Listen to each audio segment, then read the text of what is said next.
वासुदेवाय। ओम नमो भगवते वासुदेवाय। ओम नमो भगवते वासुदेवाय। ओम नमो भगवते वासुदेवाय।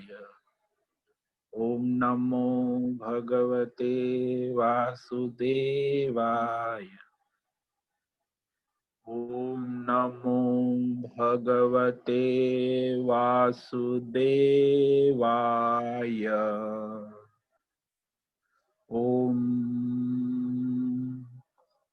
ओम ओम ओम सहना। ओम श्री परमात्मने नमो नमः। ओम गणपतये नमो नमः। ओम ऐं ह्रीं श्रीं सं सरस्वत्यै नमो नमः। ओम गुं गुरुभ्यो नमो नमः। ओम सहना भवतु सहनौ भुनक्तु सह वीर्यं करवावहै तेजस्विनावधीतमस्तु मा विद्विषावहै। ओम शांति शांति शांति। सदाशिवसमारंभां शंकराचार्यमध्यमाम् अस्मदाचार्यपर्यन्तां वन्दे गुरुपरम्परा। वन्दे गुरुपरम्परा। ओम पार्थाय प्रतिबोधितां भगवतां नारायणेन स्वयं व्यासेन ग्रथितां पुराणमुनिं मध्ये महाभारतम् अद्वैतामृतवर्षिणीं भगवतीम् अष्टादशाध्यायिनीम् अम्ब त्वामनुसन्दधामि भगवत् गीते भवद्वेषिणीम्। गीते भवद्वेषिणीम्। तो आज विक्रम संवत 2077 पुरुषोत्तम मास अधिक आश्विन तिथि 10वीं है। शरद ऋतु चल रही है। सोमवार ईस्वी सन 2020 12 अक्टूबर प्रातः 7 बज रहे हैं। ऋषिकेश उत्तराखंड हिमालय भारत से हम स्वामी उत्तमानंद सरस्वती गीताचार्य शिष्य स्वामी चिन्मयानंद सरस्वती केवलाद्वैत शंकराचार्य परंपरा से शिक्षित दीक्षित भारतीय वैदिक सनातन धर्म अनुसार भगवत गीता ज्ञान यज्ञ अध्याय 2 सांख्य योग और श्लोक नंबर 6 से आगे व्याख्यान करेंगे। आप सभी साधकों को ओम नमो नारायणाय। आप सभी सावधानी पूर्वक एकाग्रता से स्थिर बैठकर भगवत गीता श्रवण साधना करे, अभ्यास करे, चिंतन मनन करे और अपना आत्मनिरीक्षण करे। आप कहाँ है, कहाँ आप। तो अपने जीवन में भगवत गीता ज्ञान को चरितार्थ करें। केवल सुनने से कुछ नहीं होता, फिर जीवन में भी आचरण में आना है। तो इस प्रकार यह मार्गदर्शन है भगवत गीता ज्ञान साधक के लिए। तो कल हमने जो 2 श्लोक पर व्याख्यान किया है दूसरे अध्याय के, जो अर्जुन अभी भी अपने स्वजनों के मोह में अंधा है और अपने स्वधर्म को नहीं समझ पा रहा है और वह अनेक प्रकार के तर्क दे रहा है। तो ये तर्क आगे 5 श्लोक में अर्जुन दे रहा है, श्लोक नंबर 4 से 8 तक।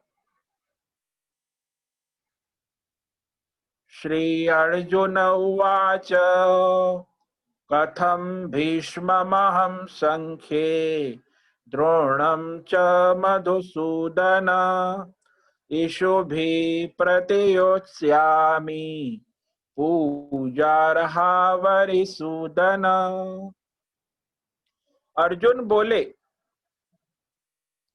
कि हे मधुसूदन, मैं इस मोर्चे पे महाभारत युद्ध में किस प्रकार बाणों के साथ भीष्म पितामह और द्रोणाचार्य के विरुद्ध लड़ूं, उनका मुकाबला कैसे करूं, उनके सामने बाण कैसे चलाऊं। अरे भगवान अरिसूदन, ये दोनों तो मेरे लिए बचपन से पूजनीय है, पूजा के योग्य है, फूल माला चढ़ाने योग्य। तो ये तर्क दे रहा है, अरे भाई तुम्हारे पूजनीय है लेकिन अभी कहाँ खड़े हैं, तो ये भी तो विवेक करो ना। नहीं, तो अर्जुन धर्म अधर्म, कर्तव्य अकर्तव्य का अविवेक कर रहा और कहता है गुरु न हत्वा हि महानुभावान् श्रेयो भोक्तुं भैक्षमपीह लोके हत्वार्थकामांस्तु गुरूनिहैव भुञ्जीय भोगान् रुधिर प्रदिग्धान्। इसलिए अर्जुन आगे तर्क देता है कि ये महानुभाव है, भीष्म पितामह द्रोणाचार्य गुरुजन है, और इनको न मारकर मैं इस लोक में भिक्षा का अन्न भी खाना श्रेय, मेरे लिए सबके लिए कल्याणकारी समझता। क्योंकि गुरुजनों को मारकर हमें क्या मिले, गुरुजनों को मारकर इस लोक में हमें उनके रक्त से रंजित अर्थ और काम, संपत्ति और भोग, देखो संपत्ति और भोग दोनों साथ में रहते, संपत्ति भोग के लिए, भोग संपत्ति के लिए, तो भोगान हस्तिनापुर के भोग ही तो भोगेंगे, स्वजनों को मारकर हमें मिलेगा क्या, हस्तिनापुर के राजभोग ही तो भोगेंगे ना। इसीलिए अर्जुन अभी आगे और तर्क दे रहा और कहता है न चैतद्विद्म कतरन्नो गरीयो यद्वा जयेम यदि वा नो जयेयो यानेव हत्वा न जिजीविषामः स्तेव स्थिता प्रमुखे धार्तराष्ट्राः न च एतद्विद्म कतरन्न गरीय यद्वा जयेम यदि वा नो जय यानेव हत्वा न जिजीविषामः तेव स्थिता प्रमुखे धार्तराष्ट्र। अभी अर्जुन और तर्क दे रहे,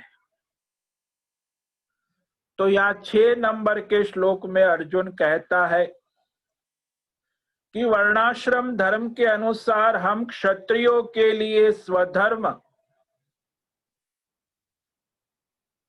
धर्म युद्ध है,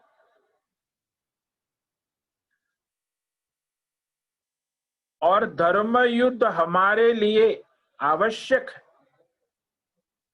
लेकिन मैं अब तक ये निश्चय नहीं कर पा रहा हूं कि हमारे लिए ये जो स्वजनों के सामने युद्ध है वो करना उचित है या अनुचित, हमारे लिए क्या श्रेष्ठ है। मतलब मुझे अपने अभी स्वधर्म का पता नहीं, संसार में 90% लोगों को अभी भी अपने स्वधर्म का पता नहीं। हमारे सनातन धर्म में स्वधर्म वर्णाश्रम धर्म के अनुसार निर्धारित होता है। आप ब्राह्मण है, क्षत्रिय है, वैश्य है, शूद्र है। वर्तमान में आप ब्रह्मचारी है, गृहस्थ है, वानप्रस्थ है कि सन्यासी है। बस इसी अनुसार आपको निर्धारित करना है कि आपका स्वधर्म क्या है। आजकल तो वर्ण शंकर और आश्रम शंकर चल रहा है। 80 साल तक लोग गृहस्थ आश्रम करते हैं, फिर ब्राह्मण है वो क्षत्रिय का काम करता है, क्षत्रिय हो वैश्य का, सब अर्थ और भोग प्रधान हो गया। वर्णाश्रम स्वधर्म नहीं, केवल पैसा कमाओ और भोग करो बस। अपना स्वधर्म का होश ही नहीं है ज्यादातर लोगों, और ऐसे ही जीवन बर्बाद कर देते। मनुष्य जीवन को अर्थ और भोग, पैसा और भोग में ही पूरा कर देते। तो अर्जुन भी यहाँ सम्मोहित हो रहा है। वो वर्णाश्रम धर्म, क्षत्रिय धर्म जो है वह कल्याणकारी है, समझता है, लेकिन मैं ये समझ में नहीं पा रहा कि हमारे लिए ये धर्म युद्ध करना और न करना, इन दोनों में से कौन सा महत्वपूर्ण है। तो ये एक और तर्क है। यह नहीं जानता कि मेरे लिए यह महाभारत युद्ध करना न करना, दोनों में कौन सा महत्वपूर्ण है, वो मुझ समझ में नहीं आ रहा है।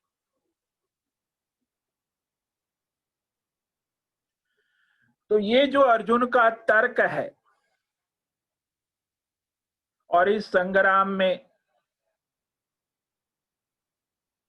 हम आगे तर्क देता है कि यह भी नहीं जानता कि हम जीतेंगे या हमको वे जीतेंगे, यानी हमारी हार जीत का पता भी हमें नहीं है।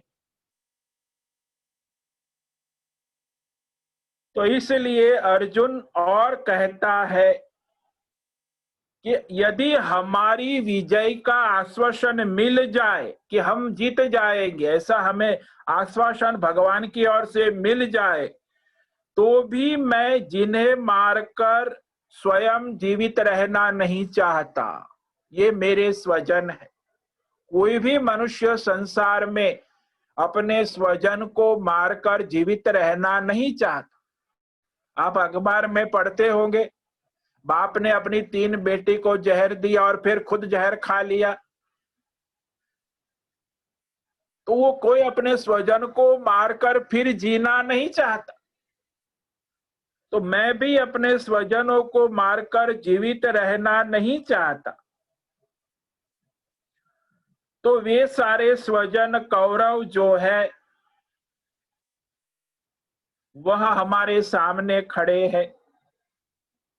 इसीलिए मुझे तो बेहतर लगता है कि मैं भिक्षान्न जीवन मेरे लिए श्रेष्ठ है। मुझे ये युद्ध करना उचित नहीं लगता। यानी मैं भिक्षा मांग लो, साधु बन जाओ, बाबा बन जाओ। आप लोग भी कई बार कहते हैं बस हो गया, मुझे कुछ नहीं करना है, मैं घर छोड़कर जा रही हूँ, वहां ऋषिकेश आश्रम में भिक्षा भोजन करेंगे, भजन करेंगे। तो ऐसे डायलॉग घर में बोले जाते हैं कि अभी मैं कुछ बहुत हो गया, अब मुझे इस संसार में, तो ये वैराग्य होता है। परेशानी ज्यादा बढ़ जाती है तो मनुष्य को ऐसा सांसारिक वैराग्य हो। तो यहाँ अर्जुन को भी सांसारिक वैराग्य हो रहा है कि मैं भिक्षान्न भोग करके भगवान का भजन करूंगा, भिक्षा 2 घर से रोटी मांग लूंगा, मंदिर में सो जाऊंगा और अपना भगवान का भजन। मुझे ये युद्ध और राजपाट कुछ नहीं करना। तो यहाँ अर्जुन अपना विवेक और वैराग्य का तर्क दे रहा, क्योंकि जिनको मारकर हम जीना भी नहीं चाहते, ये हमारे स्वजन है, हमारे आत्मीय है। ये कौरव सारे मोर्चे पर खड़े हुए हैं, हमारे मुकाबले, हमारे सामने युद्ध के लिए तैयार है, लेकिन मैं अब युद्ध नहीं करना चाहता, मैं उन्हें मारना नहीं चाहता। और इस तरह अर्जुन अपना तर्क दे रहा है। देखो, कोई भी युद्ध होता है ना, तो युद्ध दो प्रकार का होता है। एक वृत्ति फलक युद्ध होता है और एक धर्म फलक युद्ध। वृत्ति फलक युद्ध होता है जो राज्य, संपत्ति, स्त्री या धन संपत्ति लूटने के लिए हो। और धर्म युद्ध होता है जो अधर्म और अन्याय के सामने। और कभी धर्म युद्ध प्राकृतिक आपदा होती है तब धर्म युद्ध होता। जब कोरोना आ गया और फिर वहां किसी के राज्य में चाइना के पास खाना नहीं है और उसकी प्रजा मर रही है, तो भारत के ऊपर आक्रमण करेगा लूटने के लिए। तो प्राकृतिक आपदा में भी युद्ध होता है जीने के लिए, धर्म युद्ध। और अधर्म के सामने, अन्याय के सामने जो युद्ध होता है वो धर्म युद्ध। तो मानव इतिहास में जो ज्यादातर युद्ध होते हैं वो राज्य, संपत्ति, भोग के लिए हो। अंग्रेजों ने युद्ध किया, धर्म युद्ध नहीं था। मुगलों ने युद्ध किया, धर्म युद्ध नहीं था। तो ये सारे राज्य, संपत्ति, भोग और दूसरे के धर्म का नाश करने के लिए ये। लेकिन धर्म युद्ध जो है वो अधर्म का नाश करने के लिए, अन्याय का नाश करने के लिए हो, उसे धर्म युद्ध कहते। तो यहाँ अर्जुन धर्म युद्ध के लिए आए हैं और ये तर्क दे रहे हैं कि अब मैं ये युद्ध कैसे करूं। और कोई होता तो मैं कब के बाण चला चुका होता, लेकिन यहाँ तो मेरे सारे आत्मीय स्वजन है, परिवार वाले हैं, इसलिए मैं कैसे मारूं। और इस तरह अर्जुन अपना विवेक और वैराग्य, सांसारिक वैराग्य प्रकट करता है और आगे कहता है, कार्पण्य दोषोपहत स्वभावः पृच्छामि त्वां धर्म समूढ़ चेताः यश्रेयस्यान्निश्चितं ब्रूहि तन्मे शिष्यस्तेहं शाधि मां त्वां प्रपन्नम्। तो अर्जुन विषाद मोहग्रस्त होकर अब भगवान की शरण ले रहा है और अपने कल्याण का मार्गदर्शन चाहता है कि मैं भगवान आपके शरण लेता हूं, मुझे मार्गदर्शन करे। अब मेरी बुद्धि में कोई विवेक समझ नहीं हो रही, बुद्धि अविवेकी हो रही। मुझे अब कुछ समझ में नहीं आ रहा है कि मैं युद्ध करूं कि ना करूं। तो मैं भगवान आपकी शरण ग्रहण करता हूं। कार्पण्य दोषोपहत, स्वयं कहता है कि मैं अभी कायरता, शोक, मोह और विषाद, विवेक शून्य हो गया हूं, कृपण हो गया हूं, कुछ समझ में नहीं आता कि मुझे क्या करना चाहिए। कार्पण्य दोषः उपहत स्वभावः।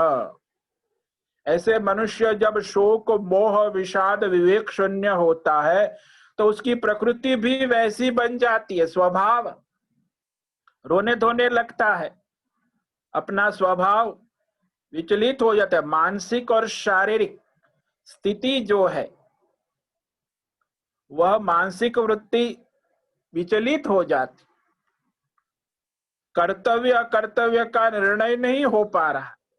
इसलिए कहा मेरी प्रकृति, मेरा स्वभाव मोह और शोक से घायल हो गया है, उपहत हो गया है। पूरी तरह मैं शोक और मोह के ग्रस्त हो गया। यानी मेरी बुद्धि अब काम नहीं करती, यानी बुद्धि विवेक अविवेक नहीं कर पा रहे, विवेक शून्य, ऐसी स्थिति को उपहत कायरता कहते। जब हमारी बुद्धि काम नहीं करती, विवेक नहीं करती है और भावना और मोह के अंदर बहने लगता, मेरा बेटा, मेरी बेटी, मेरी पत्नी, मेरा भाई, मेरे गुरु, मेरा चेला, ये सब जो है भावनाओं के बहाव में, वहां न धर्म होता है न अधर्म का पता हो। तो ऐसे संसार जो है भावनाओं में बहता रहता है, सारे जीव। तो उसको कृपणता कहते। अरे भाई बुद्धि से विवेक करो, नहीं, हम अपनी भावना के बहाव में बहते चले जा रहे हैं, तो इसको कार्पण्य दोष कहते। संसार में ये जो संसार का महादोष है, मोह, शोक, राग और द्वेष, आप भावनाओं में आकर बहते हैं। अर्जुन की भी वही स्थिति, और अर्जुन समझ गया कि मेरा ये हृदय व्याकुल हो गया है, भावनाग्रस्त हो गया, और फिर वो विवेक वैराग्य करता है। अर्जुन को अभी जो है मोक्ष की इच्छा उत्पन्न हो गई, ये संसार में कुछ नहीं है। आप लोग भी कई बार सोचते होंगे, करते होंगे, बहुत किया संसार, अब क्या है, इस संसार में कुछ नहीं है। तो इसको भी कहते हैं कायरता। ऐसा स्वभाव, ऐसी प्रकृति होती है। तो अपने स्वधर्म के विषय में मोहित बुद्धि हो, यानी बुद्धि मोहित हो गई है। भाई मेरा स्वधर्म क्या है, मुझे क्या करना चाहिए, मुझे क्या नहीं करना चाहिए, ऐसे विवेक नहीं है, बुद्धि काम नहीं कर रही। धर्म सम्मूढ़ चेता। आपका धर्म क्या है? क्या ब्राह्मण है, क्षत्रिय है, वैश्य है, शूद्र है? आपको अभी क्या आज करना है? क्या ब्रह्मचारी है, गृहस्थ है, वानप्रस्थ है कि सन्यासी है? क्या आप उस अनुसार कुछ अपना स्वधर्म कर रहे हो कि वर्णाश्रम धर्म की मर्यादा में अपना विवेक कर रहे हो? बोले नहीं समझ में आ। तो अर्जुन तो अभी ऐसा कह रहा है कि मुझे क्षत्रिय धर्म छोड़कर मैं सन्यासी हो जाऊं, गृहस्थ धर्म छोड़कर सन्यासी हो, और क्षत्रिय धर्म छोड़कर भिक्षा मांग लो। तो अपना स्वधर्म छोड़कर सन्यासी बनने की सोच रहा है। धर्म सम्मूढ़ चेता, उसकी बुद्धि जो है मोहित हो गई। इसलिए अर्जुन अभी भगवान से कहता है,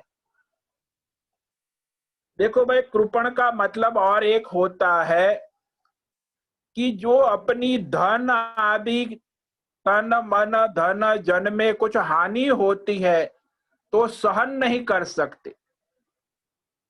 तन में कुछ हुआ, मन में कुछ हुआ, धन कुछ हानि हो गई, जन की हानि हो गई, तो सहन नहीं, उसको कृपण कहते। और उपनिषद में कहा है कि जो मनुष्य जन्म के बाद अपने परमात्मा तत्व का साक्षात्कार किए बिना मर जाता है, वो कृपण है।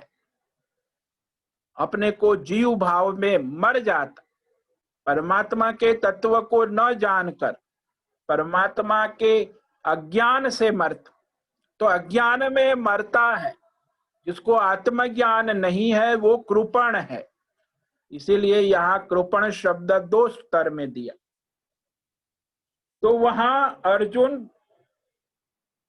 भगवान से पूछता है कि अतः आपसे मैं पूछता हूं, हे परमात्मा, हे कृष्ण, कि आप मुझे निश्चित कल्याणकारक जो मेरे लिए साधना है, मार्गदर्शन है, कर्तव्य है, स्वधर्म है, वह साधन को बतलावे। तो ये मार्गदर्शन चाहता है, भगवान से प्रार्थना करता है कि मुझे पता नहीं चलता मैं क्या करूं क्या न करूं, तो मैं आपसे पूछता हूं आप मुझे उचित मार्गदर्शन करें और ज्ञान प्रदान करें।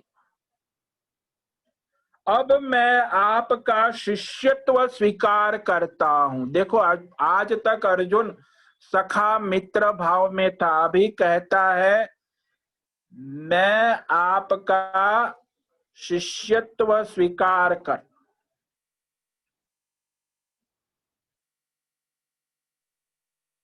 क्योंकि जो मेरे लिए कल्याणकारक है वो आप मुझे कहिए।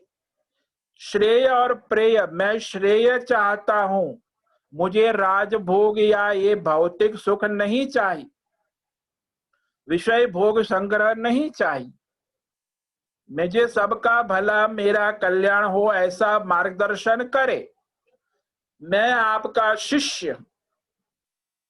तो शिष्य उसे कहते जो शरणागति ले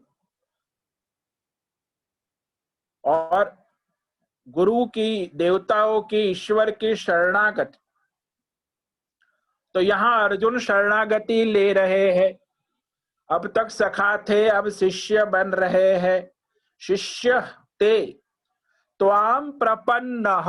प्रपन्न अर्जुन यहां तक कहता है कि मैं आपकी शरण स्वीकार करता हूं।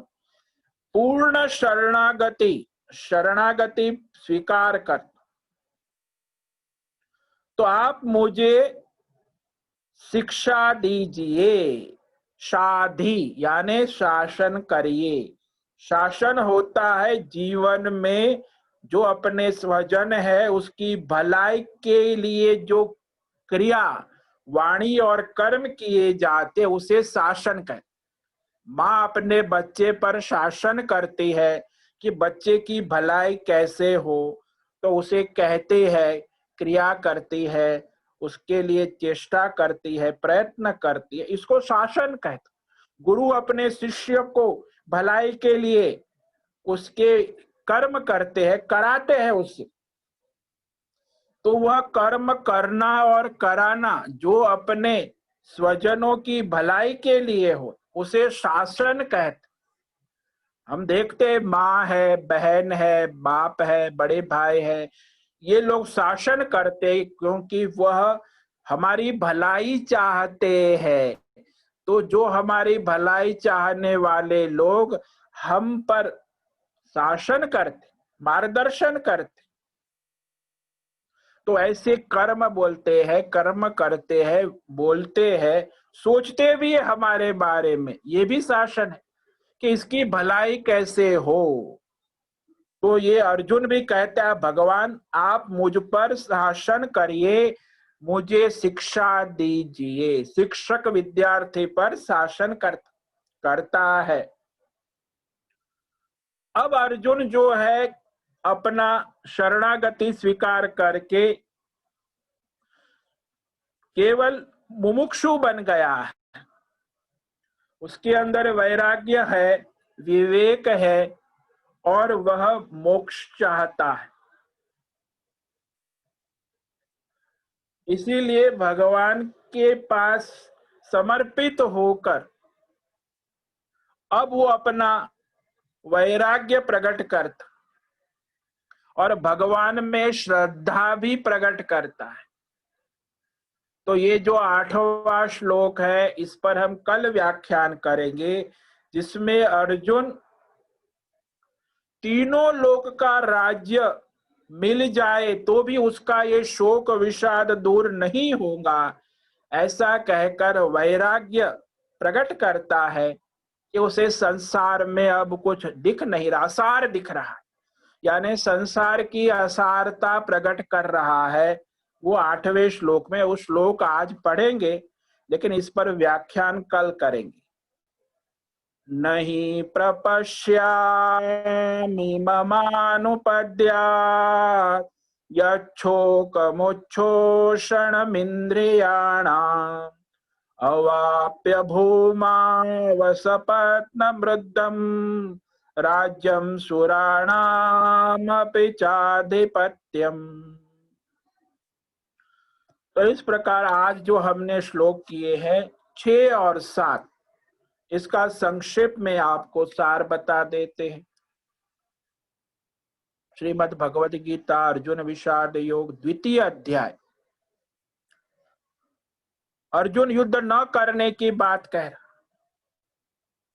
न चैतद्विद्म कतरन्नो गरेयो यद्वा जयेम यदि वा नो जयेयु यानेव हत्वा न जिजीविषामः स्तेव स्थिता प्रमुखे धार्तराष्ट्राः। अर्जुन तर्क दे रहे कि हम यह भी नहीं जानते कि हमारे लिए युद्ध करना या न करना दोनों में कौन सा श्रेष्ठ है, कल्याणकारी है, महत्वपूर्ण, जिसमें सबकी भलाई।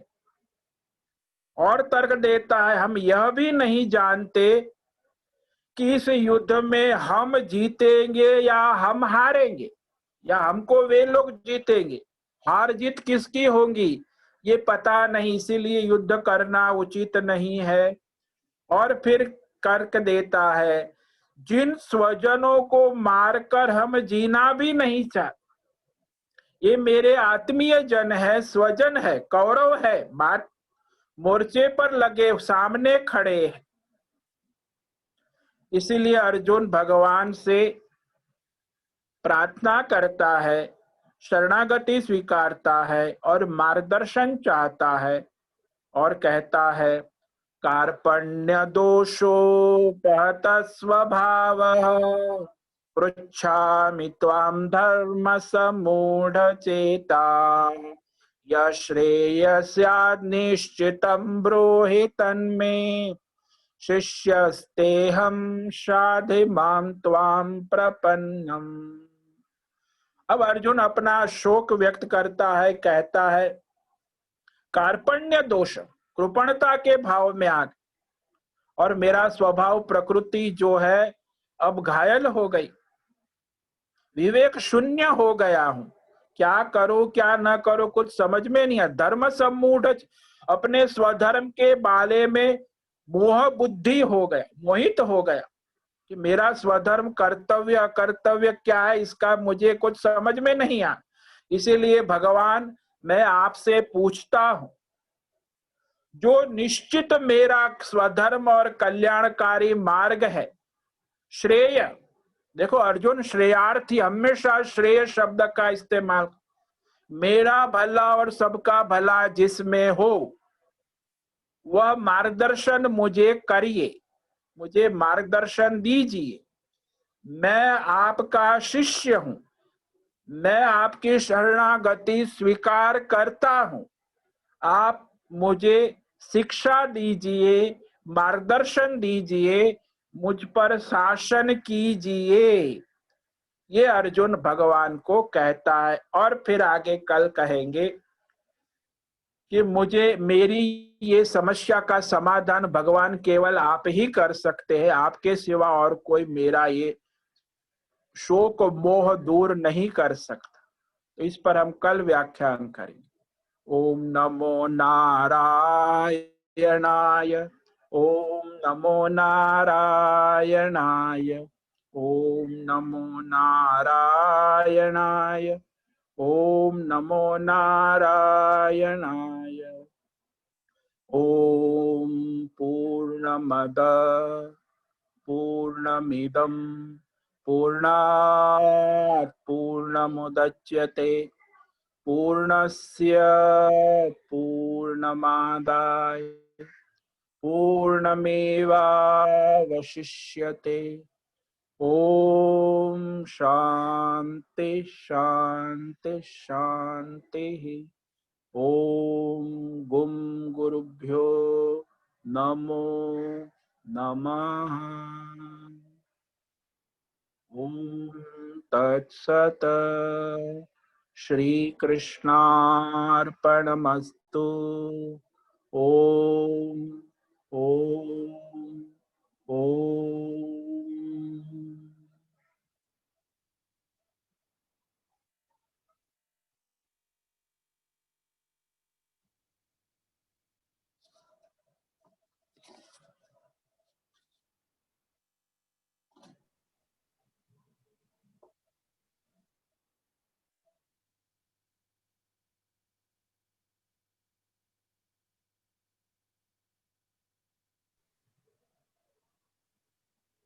हरिओम हरिओम हरिओम स्वामी जी। हरिओम। बोलो। स्वामी जी, ये जो शासन का आपने व्याख्या की, उसके बारे में जरा विस्तार से हमें समझाए। तो ये शासन जो है, हम जब करते हैं तो हमारा धर्म क्या होता है शासन करने का, और जिस पे हम शासन करते हैं उनका धर्म क्या है।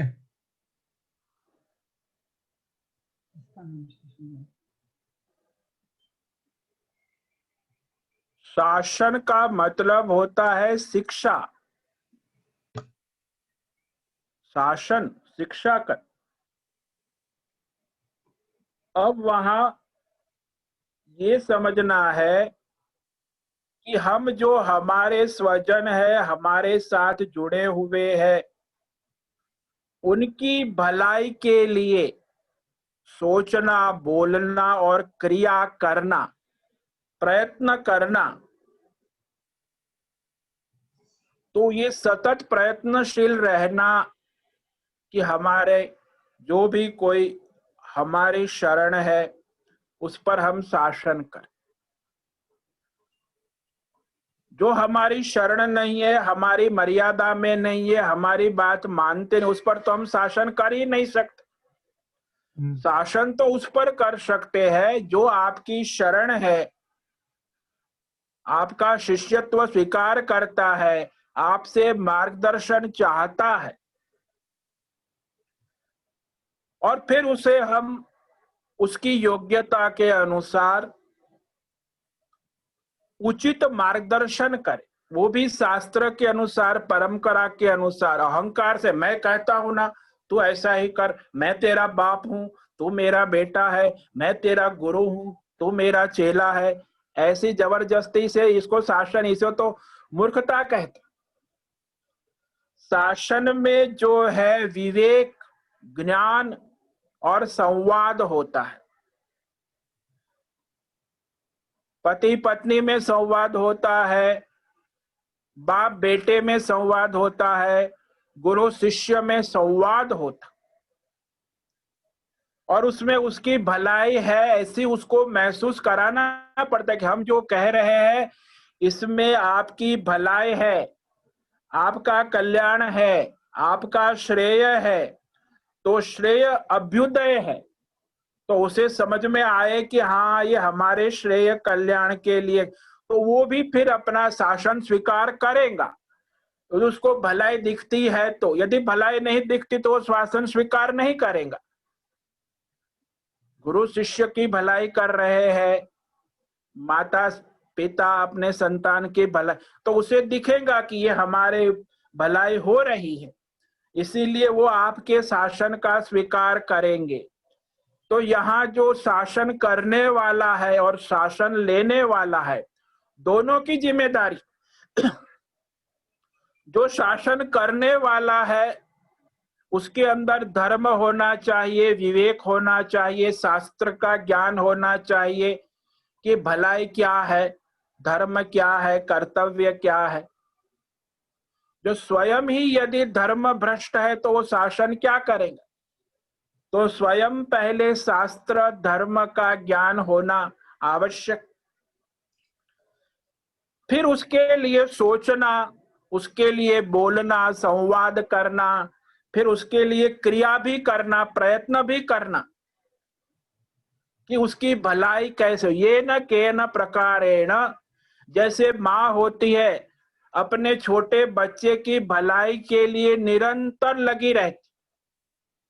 अब वो छोटा है, 1 साल 2 साल 5 साल, तो वो शासन करती है, लेकिन जब वो बड़ा हो जाता है तो माँ की बात नहीं सुनता, शासन में नहीं रहता। अब वो समझता है कि अब यहाँ मेरा कुछ भला नहीं हो रहा, मेरा भला तो मेरे यार दोस्त मित्र में है, तो अब माँ का शासन स्वीकार नहीं करता, बाप का शासन स्वीकार नहीं करता, अपने मित्र का शासन, क्यों, वहां उसको भलाई दिखती है। अपना कल्याण दिखता है। और इस तरह जहां भी अपने जो भी है उसकी भलाई हित कल्याण के लिए हम प्रयत्न करते, वो ठीक है कि उचित है वो भी देखना आवश्यक। तो ये सरकार भी शासन करते, वो भी अपने राजा भी शासन, उनको भी अपने प्रजा का हित कल्याण देखना होता। तो वो केवल क्रियात्मक नहीं है, वाणी के स्तर भी अभिव्यक्त होना चाहिए, विचार बुद्धि के स्तर भी, निर्णय भी ऐसे होने चाहिए कि जिसमें सबका भला सबका कल्याण है। तो ये शासन बौद्धिक स्तर से शुरू होता है, बुद्धि से फिर विचार के स्तर पे आता है, विचार से फिर वाणी के स्तर पे आता है, और वाणी से फिर कर्म के स्तर पे प्रयत्न होता है बार बार, कि उसको समझ में नहीं आ रहा है, बार बार वो प्रयत्न कर। तो शासन करने में सबसे बड़ी जिम्मेदारी जो है वो माता पिता और आचार्य की।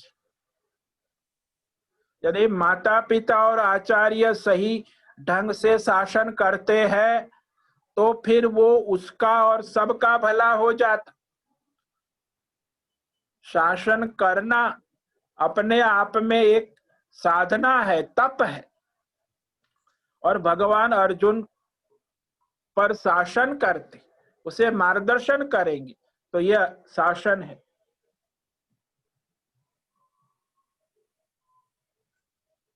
केवल ऐसे मैं आपकी शरण आ गया हूं ऐसा करके फिर सर पे पड़ बैठ जाना, ऐसा नहीं, उसे भी प्रयत्न करना है। जो शरण लेता है और जो मार्गदर्शन करता है, दोनों को निरंतर प्रयत्नशील रहना है। माता पिता और आचार्य और जो कर्मचारी हमारे सेवक है उन पर भी हम शासन करते हैं, लेकिन उसमें हमें उसका हित देखना है। कई बार मैं देखता हूं कि मालिक लोग होते हैं, वो अपने सेवक और नौकर कर्मचारी का हित न देकर अपना स्वार्थ सिद्ध करते हैं और उनका शोषण करते हैं। तो ये शासन नहीं है, ये दुर्गति है। मालिक की भी दुर्गति है और जो सेवक है उसकी भी दुर्गति है। नौकर कर्मचारी शोषण नहीं होना चाहिए, कल्याण होना चाहिए। तो जो भी हमारे नौकर है, सेवक है, कर्मचारी है, उनके प्रति हमारी सद्भावना, उनका हित, उनका कल्याण और उसके लिए प्रयत्नशील रहना, और उनको अपने वो शासन जो है उसका स्वीकार उसने किया है तो उसके लिए वो भी तत्पर रहे कि मैं मालिक जो कह रहा है श्रद्धा भक्ति से मैं उनके शासन का स्वीकार करूं। तो दोनों और है, शासन करने वाला शासन करता है, जिस पर शासन हो रहा है उसे शासन का स्वीकार करना, श्रद्धा भक्ति शरणागति होना आवश्यक। इसलिए यहाँ अर्जुन ने 3 बात कही कि मैं आपका शिष्य हूं, आपकी शरण में हूं, आप मुझ पर शासन करो। जो शिष्य नहीं है, जो शरणागति नहीं है और डंडा लेके खड़ा है, उस पर हम क्या शासन करें? वो तर्क वितर्क कर रहा है, स्वीकार ही नहीं है। तो शासन उस पर होता है जो शिष्य है, और जो शरणागति स्वीकार कर लिया है उसको दिखता है कि मुझे यहाँ कल्याण है, ये मेरे कल्याण का मार्गदर्शन करेंगे, यही मेरा कल्याण है, और वो शासन स्वीकार करता है। तो दोनों की जिम्मेदारी होगी। शासन करने वाला है वो उसका हित कल्याण देखे, और जो शासन में रहता है उसे शिष्य भाव और शरणागति स्वीकार करनी हो। इस प्रकार दोनों की जिम्मेदारी है, और इस तरह शासक और शिष्य दोनों को अपने सबके हित और कल्याण के लिए सतत कर्म करना, प्रयत्नशील रहना, यही उसका धर्म है। समझ में आया? हाँ स्वामी जी, हरिओम हरिओम हरिओम।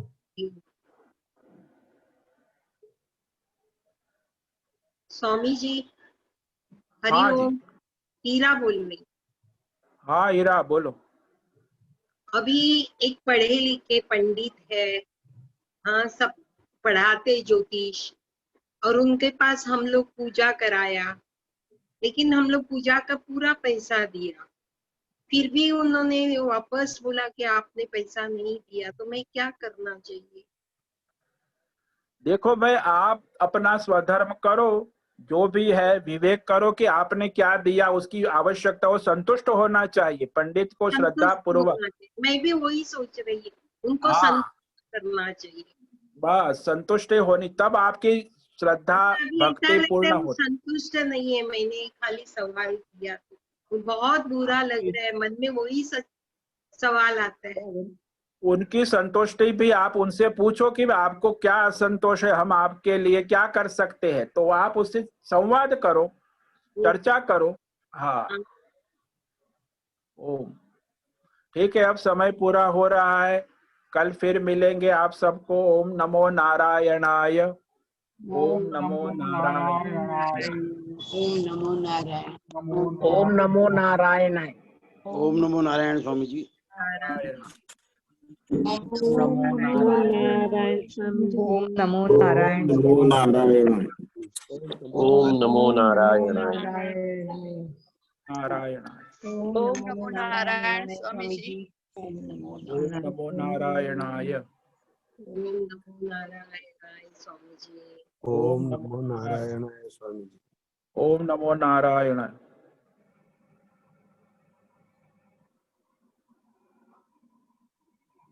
ठीक है, होस्ट को निवेदन है कि अपना मीटिंग समाप्त करे। होस्ट मीटिंग समाप्त करे। होस्ट। हाँ स्वामी जी, सब अब हम ये हमारा आज का सत्संग पूर्ण कर रहे हैं। सबको ओम नमो नारायण एंड शुभ ओम दीपावली। नमो नारायणाय। नारायण।